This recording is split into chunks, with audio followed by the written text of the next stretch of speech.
একটা ভাই ছোট্ট এই শোপিসটা কিনেছে, একটা ঠাকুরের মূর্তি, খুবই সুন্দর।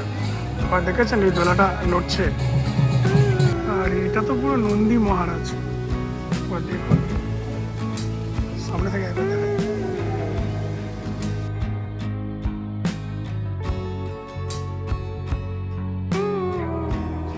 29শে নভেম্বর, এখন ঘড়িতে সকাল 6:30 বাজে।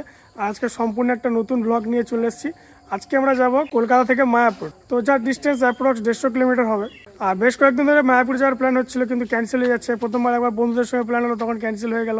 তারপর একবার যে বেহালার যে ট্রাম্পের শোরুম আছে, তো ওখান থেকে একটা রাইড অর্গানাইজ করে যে মায়াপুর যাওয়ার জন্য, সেটাও ক্যান্সেল হয়ে যায়। আমাকে ইনভাইট করেছিল, তো আমি বলেছিলাম যে যাব, কিন্তু 15 জন রাইডার হয়নি, তাই ওটাও ক্যান্সেল হয়ে যায়। ফাইনালি আমরা আজকে যেতে চলেছি, আমি আর আমার দুটো ভাই। ওখানে দুজন বসে গল্প করছে। আর আজকে আমাদের সঙ্গে যাবে একটা R15 ভার্সন 4, আর এটা তো আমার গাড়ি, সবাই চেনেন। তো চলুন, অলরেডি দেরি হয়ে গেছে। আমাদের বেরোনোর কথা ছিল 5টার সময়, এখন অলরেডি 6:30 বাজে। তো দেরি যাওয়ার আরেকটা যেটা মেন কারণ, ওখানে গিয়ে আমরা হোটেল পেতাম না, বা যে ভিতরে যে ভবনগুলো আছে, তো সেখানে চেক ইন করতে গেলে অ্যাটলিস্ট সকাল 10টার সময় চেক ইন হয়। চলুন আর একদম কথা না বাড়িয়ে ডাইরেক্ট মোটর ব্লগিং সেটার কথা হচ্ছে, বাকি কথা ওখানেই হবে। গাড়ি আমাদের ওয়ার্ম আপ হচ্ছে। আর R15 ভার্সন 4টা আমার যে ভাইয়ের, ও একাই যাবে। আর আমার বাইকে আমি আর আমার আরেকটা ভাই যাব। তাদের সঙ্গে পরে আলাপ করিয়ে দেবো। আগে আমাদের রাইডটা শুরু করি, কারণ অলরেডি অনেক লেট হয়ে গেছে। টাটা। তো যেটা বলছিলাম, এই প্রথমবার আমি রাইড স্টার্ট করলাম মনে হয় গ্লাভস পরে। আমার গ্লাভস একটু অ্যালার্জি আছে, সবসময় খুলেই চালাই, বেশিরভাগ গ্লাভস খুলে চালাই আর ভাইজার তুলে চালাই হেলমেটের। ম্যাপের প্রয়োজন নেই, কারণ আমি আমরা মায়াপুর পর্যন্ত চলে যেতে পারবো ম্যাপ ছাড়াই। একটা প্রবলেম হয়ে গেছে, আমরা জাস্ট 1 কিলোমিটার রাইড করেছি, তো মনে পড়লো যে আমাদের হোটেলে চেক ইন করার জন্য আধার কার্ডের হার্ড কপি তো লাগেই, মানে কোনো একটা আইডি লাগে। তো সেটা আমরা 3 জনেই কেউ আনিনি। তো এখন যাচ্ছে আবার বাড়িতে আনতে, হয়তো ততক্ষণ একটুখানি ওয়েট করে যাই। তো নাচেও একটা ব্রেক হয়ে গেল। আর এখন ঘড়িতে বাজে 6:53। রাইড এখনও স্টার্ট হয়নি। খিদে পেয়ে গেছে অলরেডি। মানে খুবই গুছানো ট্রিপ একটা, কেউ কোনো আইডি নেয়নি। আমি তো মোবাইলের চার্জার নিতেই ভুলে গেছিলাম। তো যাই হোক, মোটামুটি এখন সব কিছু ঠিকঠাক আছে। আর চলুন কিছুটা দূর এগিয়ে তারপর আপনাদের সঙ্গে আবার দেখা হচ্ছে। ভার্সন 4-এ একটু ফিল আপ করালো, আর আমার গাড়িতে আগে থেকে ফিল আপ করানো ছিল, তাই ফিল আপ করানোর দরকার নেই। আর নভেম্বরের 29, এখনও কিন্তু ঠিকঠাক সেইভাবে ঠান্ডা পড়েনি, কিন্তু ঠান্ডা পড়বে। ভিতরে নর্মাল একটা টি শার্ট আছে, ওর ওপরেই রাইডিং জ্যাকেটটা পরেছি, তো ঠান্ডা লাগছে না।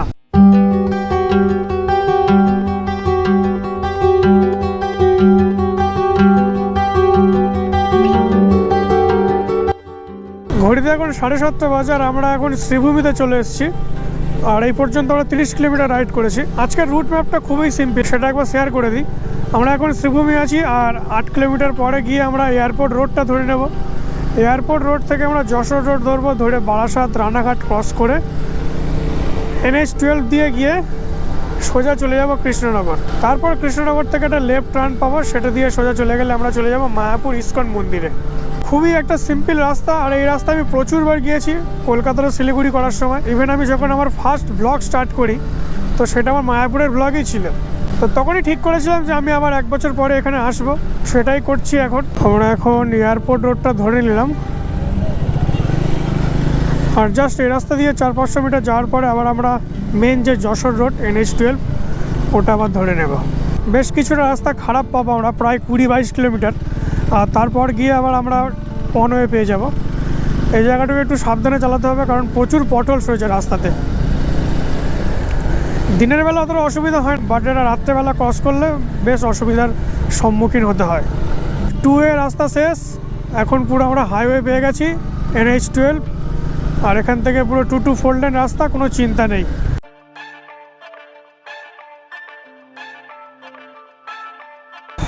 আজকের দিনের প্রথম আর শেষ টোল প্লাজা, আই থিঙ্ক এটা কি লেখা আছে, বারাসাত কৃষ্ণনগর টোল প্লাজা। একটু সাওয়ারি চেঞ্জ হয়ে গেছে, এখন আমার গাড়িটা ওই 2 ভাই চালাচ্ছে, আর আমি এখন চালাবো ভার্সন 4, যা অ্যাগ্রেসিভ রাইডিং পোর্শন।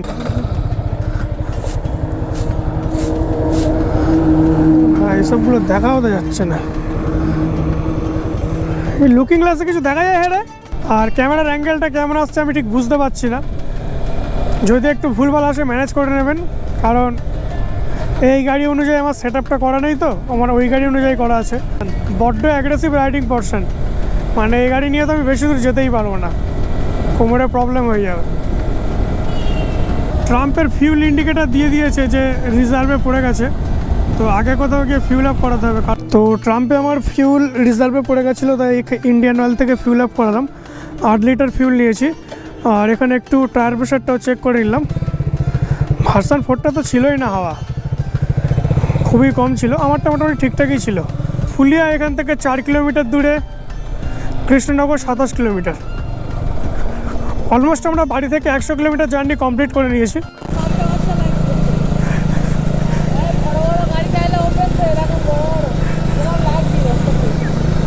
এখন আমাদের NH-12 ছেড়ে দেওয়ার পালা, সোজা চলে যাচ্ছে বহরমপুর আর বাঁদিকে মায়াপুর।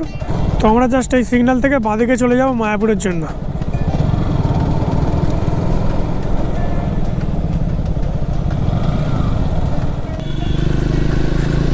আমরা চলে এসেছি মায়াপুরে, সামনে সুন্দর মন্দিরটা দেখা যাচ্ছে। আর যে মেন গেটটা আছে, মেন গেটটার এখান থেকে আর 200 মিটার দূরে। গতবার আমরা এই নামহট্ট বিল্ডিংয়ে ছিলাম, আর এখন আমরা প্রথম চেষ্টা করব যে গীতা ভবনের রুম পাওয়া যায় কিনা, কারণ গীতা ভবনে শুনেছি খাওয়া দাওয়াটা একটু বেটার। তো ওখানে আগে প্রথম ট্রাই করব, যদি না পাই তাহলে বাকি বিল্ডিংগুলো ট্রাই করে দেখব, আর কোথাও না পেলে বাইরে তো হোটেল পেয়েই যাবো। আমরা গীতা ভবনের রুম পেয়ে গিয়েছি, কারণ এখন সিজন নয়, তো তেমন ভিড় নেই। আর এই রুম রেন্ট নিয়েছে 2200 টাকা করে।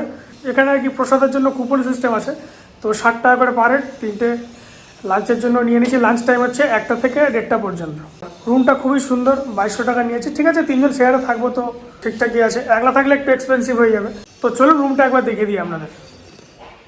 রুম থেকে এন্টার করলে এরকম সব সিঙ্গেল বেড, আর এটার নিচে এটা ছিল আর কি, বেডের নিচে একটা বেড ছিল, তো বাইরে টেনে বের করা হয়েছে।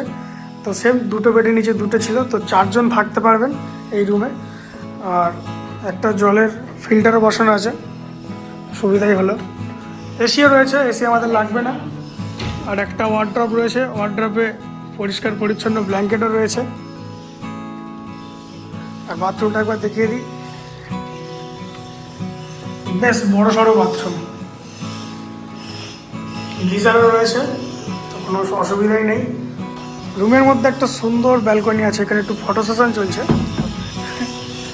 রুমের মধ্যে সুন্দর একটা ব্যালকনি, আর ব্যালকনি থেকে এইরকম সুন্দর একটা ভিউ।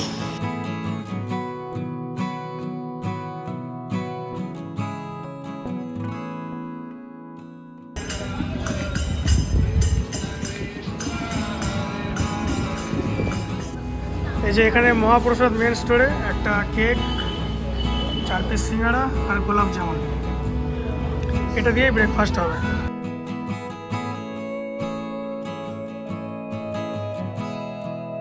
3 জন এসেছি মায়াপুরে, 4 জন আসার কথা ছিল। 4 নম্বর যে ব্যক্তি, তার নাম হচ্ছে সর্বজিৎ, ও আসেনি। যদি বলা হতো যে রাজুদার পরোটা খেতে যাওয়া হবে, তাহলে সকাল সকাল উঠে চলে যেত। কতদিন ধরে বলছে চলো রাজুদার পরোটা খাবো, আর আজকে মায়াপুরে এসেছি, বললো যাবো বলে সকালে ওরা ঘুম ভাঙেনি, আসেনি। রাজুদার পরোটা খেতে যা।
এখানে সব মন্দিরই খুবই সুন্দর, বাট একটাই প্রবলেম, কোনো মন্দিরের ভিতরে ক্যামেরা অ্যালাউ নেই, তাই আপনাদেরকে ভিতর থেকে দেখাতে পারবো না।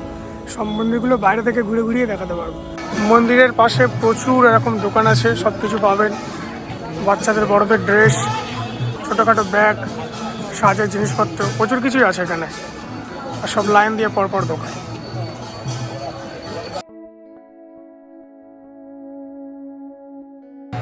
একটা ভাই ছোট্ট এই শোপিসটা কিনেছে, একটা ঠাকুরের মূর্তি, খুবই সুন্দর।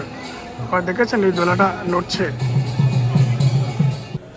Morning friends, morning from Mayapur. আগের দিন রাতের ভিডিও দেখায়নি, কারণ রাত্রে আর কোথাও খেতে যাইনি, যাও খেয়ে শুয়ে পড়েছিলাম।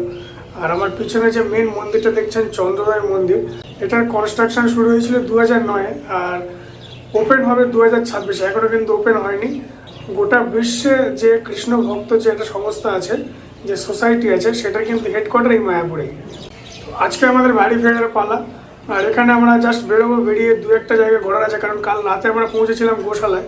তো গোশালার টাইমিং হচ্ছে সকাল 6টা থেকে সন্ধ্যে 6টা, আর আমরা পৌঁছেছিলাম 6টা 10-15 নাগাদ। তো কালকে দেখা হয়নি, আজকে যাব, সকালে গিয়ে একটু গোশালাটা দেখবো, দেখে আর একটু এদিক ওদিক ঘুরে তারপর আমরা বাড়ির জন্য বেরিয়ে যাবো। আর আমাদের এখানে রুম ছাড়ার টাইম 8টায়, আর এখন বাজে অলরেডি ঘড়িতে 7:45। তো চলুন দেরি না করে রেডি হয়ে বাইরে দেখা হচ্ছে আপনাদের সাথে।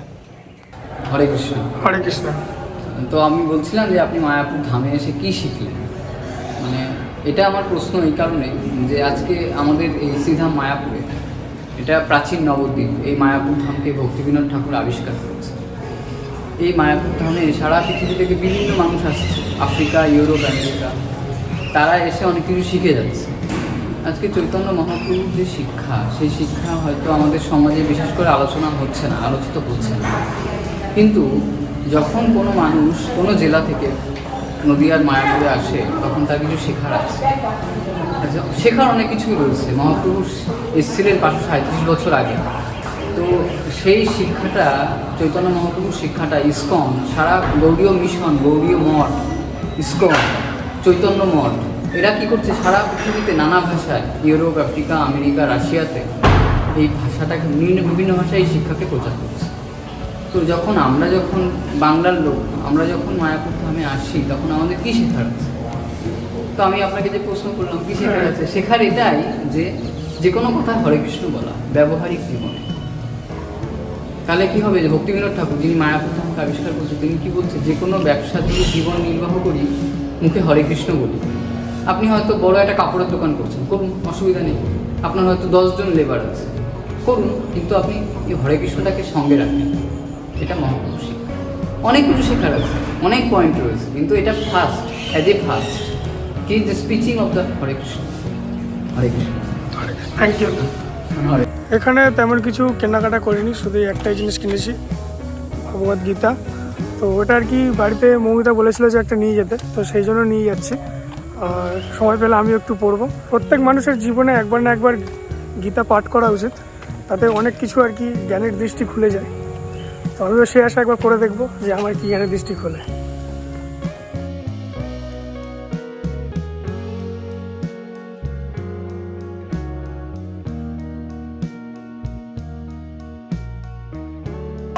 এটা গোশালার মেন গেট, এখান থেকে এন্ট্রেন্স করে এবার গরুগুলোর সাইজ দেখুন।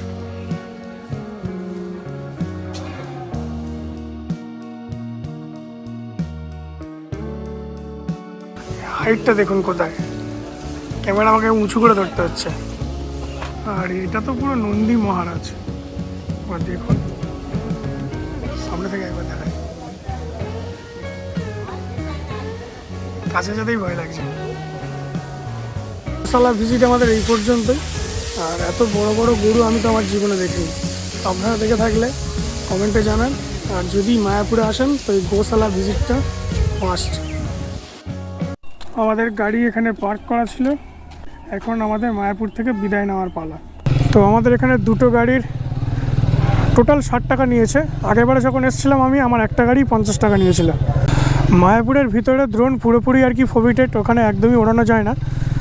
তো বাইরে এসে আর কি একটু দূর থেকে, মানে একটু দূর না, প্রায় অনেকটা দূর, প্রায় 1200-1400 মিটার ড্রোন নিয়ে যাওয়ার পরে কিছুটা ফুটেজ পেয়েছি। তো সেই ফুটেজটুকু দেখে নিন, আর ততক্ষণ আমরা রাইডে কনসেন্ট্রেট করি।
আমরা এখন বড় জাগুড়িতে আছি, আর এখান থেকেই খারাপ রাস্তাটা প্রায় শুরু।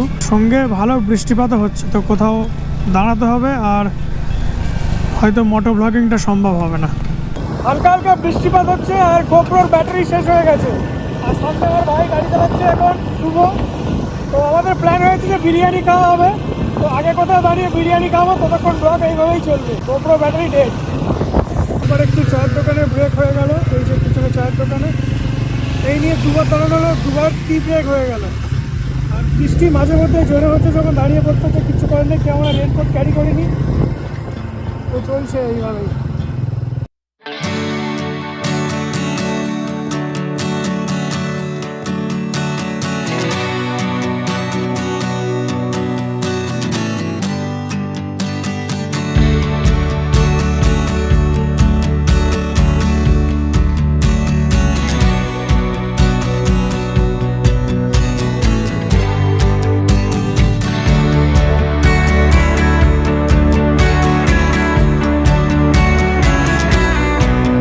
এখন 2:26 আর আমরা বাড়িতে পৌঁছে গিয়েছি।